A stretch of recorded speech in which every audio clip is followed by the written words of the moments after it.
hören B1 Prüfungstraining. Sie hören eine Nachricht auf dem Anrufbeantworter. Guten Abend, mein Schatz. Leider wird es heute etwas später im Büro.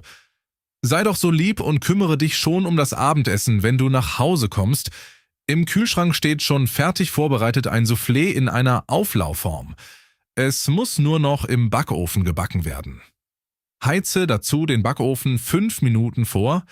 Dreh den Schalter links neben der Zeitanzeige auf Ober-Unterhitze und den Schalter für die Temperatur rechts neben der Zeitanzeige auf 200 Grad. Stell dann die Auflaufform auf Ebene 3 des Backofens, also die in der Mitte. Wenn das Soufflé eine schöne braune Kruste bekommt, ist es fertig. Das dauert circa 1 Stunde. Aber bis dahin bin ich wahrscheinlich schon da. Bis dann, Liebster, ich freue mich schon auf unser gemeinsames Abendessen.